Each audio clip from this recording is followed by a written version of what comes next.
Let's say hello to one of our cats. We call it Mondays with Mark as we march towards March Madness. We always love visiting with him. We knew and loved him as the Gator analyst, but he's grown so much more than that, seeing all. Here we go. What would you say, Mark? Here we go. First off, you've gotten older, all right? But second, I didn't say that, Mark. You did. but now you're embracing the entire Southeastern Conference, which, by the way, Mark, is the best conference in college hoops right now. Would you agree? Okay, Joe, before I get started, was that the Isley Brothers on that bump music leading in there? JJ, it was Ice Cube, but he might have been sampling them. I'm not sure. Mark, you're right. That was right. Footsteps in the dark, Mark. I appreciate that talent that you had. Oh, yeah. That was the Isley Brothers. Thank you very much. Awesome. The historic in December has led to certain dominoes as we head toward the stretch of the SEC season. And one of those dominoes is the fact that it's really hard to have a bad loss in the league. Mm-hmm. Oklahoma had one the other day, losing at home to LSU down the stretch there when they gave up a 4-point play and a 3-point play in the last 20 seconds of the game. But other than that, I think 12 is probably a lock at this point in time, and I think there's a good chance to get a 13th team in. So we'll have to see how it plays down the stretch. 13 of 16. We've now reached peak baseball tournament, SEC. The way that's wow. Well, again, I think Lenardi this morning had 13 in because Georgia fell off, but Oklahoma and Arkansas are barely in. So I do think one of those three will make it. So I think 12 is almost a lock, and of course that will set a record because the record is 11 done by the Big East back in the I don't even know when, the 80s, 90s, whenever it was. So Mark, I'm looking at this Florida schedule. Yeah. They literally might have to collapse to not get a 1 seed. You got Oklahoma at home, at LSU, at Georgia. That's 3 wins right there. You got Texas A&M's a difficult game, but it's at home. You got to go to Alabama, then you got Ole Miss at home to finish up the season. And this is also a team with not only the best win of the season by anybody, but a rout in that game, a rout of Auburn. So, I mean, they're going to have to really stumble to not get a 1 seed. Would you agree with that? No, not necessarily at all, because it also depends on what people do around you. Everybody thinks that it's only your resume that matters, and that's just not the case. So I agree, and I like the way that you're now playing games on paper instead of on the court. But you win one of those 2 games against A&M and Alabama, either one of those games, and you win out the rest of them, that's going to be very difficult for them to not get a 1. Yeah, if you put it like that, here's the thing that I want to bring to the table that's a little bit different. With the league as physical as it is this year and as good as it is this year, I think it takes a new meaning to being top 4 in the SEC for the tournament, for the SEC tournament, not because it's an easier path to win the tournament, which it is. But I think at all costs, you've got to avoid playing 4 games in 4 days. As a matter of fact, if you took in a secret room right now, if you took Bruce Pearl, Todd Golden, Nate Oates, whoever, Rick Barnes, and you said, you know what, you're going to get a top 4 seed, but you're going to go out after 1 win in the tournament, I think they all would go, if I come out healthy, I think that's okay. Now, Mark, a lot. Yeah. Yes, a lot. Now, Mark, who's your 1 seed right now if the tournament was to end right now? Who are your favorites right now for your 1 seed? Are you talking about nationally? Nationally, yeah. I think you've got to have, in some order, after Auburn, there's got to be Florida and Alabama. And then I think it's going to be real interesting because Duke will not have the same resume. Their strength of their resume is basically in the non-conference. Houston beating Arizona at Arizona the other night is a huge win down the stretch. So in my view, I think it's going to be, if things play out, you said right now, correct? yes. Mm-hmm. Okay, so I'm going to say it's 1, 2, 3 is Auburn by a lot. They've lapped the field. That's a done deal. Okay. Alabama, Florida, and then it gets interesting. I'm going to say right now, as of today, Duke. Okay, I love it because, like you said, you talked about the other quality wins, and then you take a look inside your conference. You take a look at the quad one, all the ones that are so important.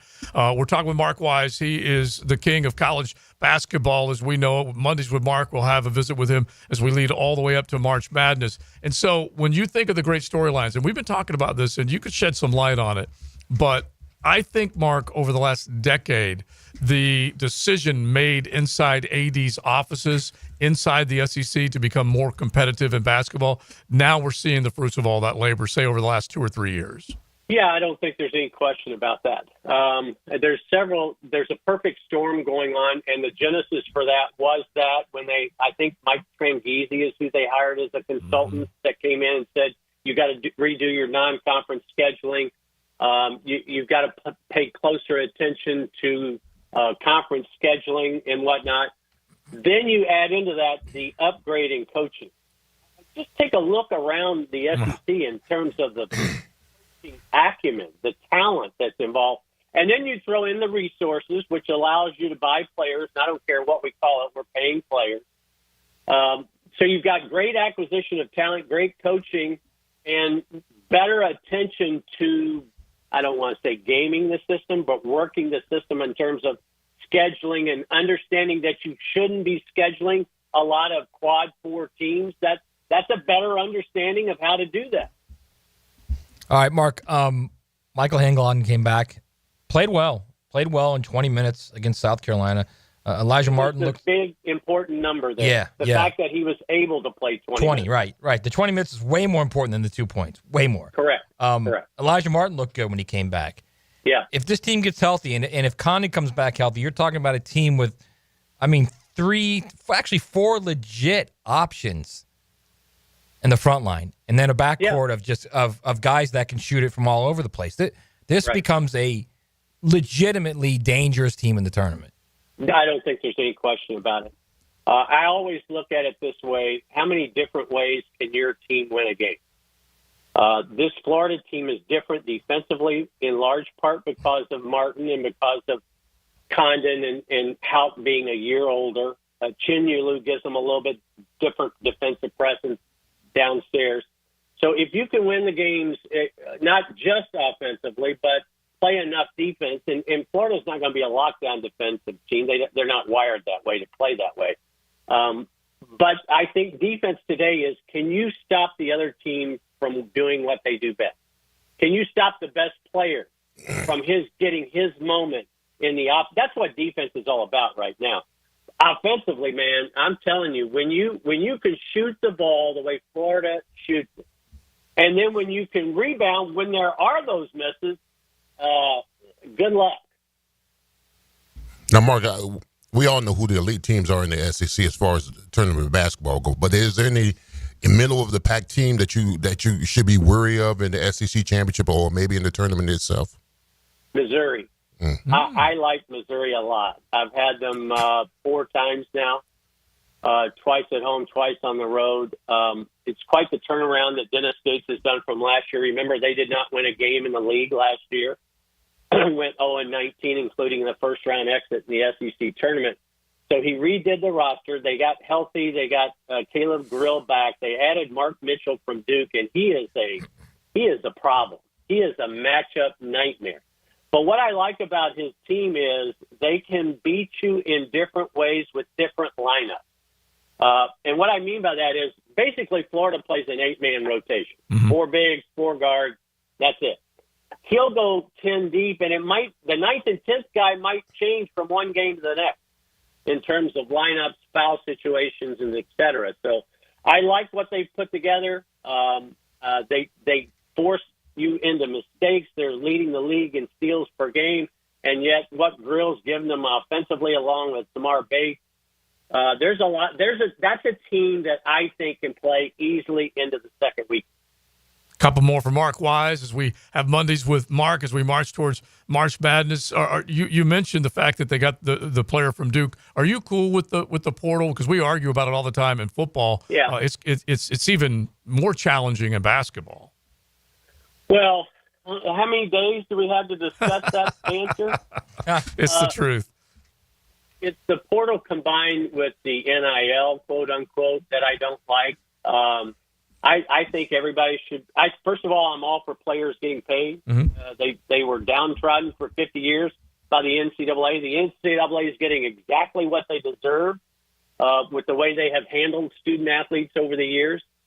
The transfer portal, I just don't think you should be able to transfer, every year to a different place. If you want to add in, you can transfer the second time as a grad student. I'd be okay with that. But multiple transfers, and thankfully this is the last year of the COVID redo. Yeah. So we're going to at least drop back a year younger. But it's also one of the reasons why our game has never been better. The game has never been older. Older wins. I mean, I can tell you the best SEC freshman in the year this year, Trey Johnson at Texas, what's his team's record? Jeremiah Fears, what's his team's record? Asa Newell, what's his team's record? Now, there are a couple of outstanding freshmen, Pettiford for Auburn being one of them, but he doesn't start. There's gives him a big-time punch. So if you're relying on freshmen to win, like the last couple of years, you're not going to win big in March. The only exception to that might be Cooper Flagg. Right, the elite of the the once in a quote generation type player. He's that good. Yeah, I mean it's awesome because I think even less, and I don't know, the number for NFL is 1.6% of college players go on and play in the NFL. It's got to be less than the NBA. Way less. Has to be. Yeah. Okay, so these guys now are realizing, all right, I can actually make money here. Sure. Playing college. Why wouldn't I stay? I love that's the one benefit of this entire mess.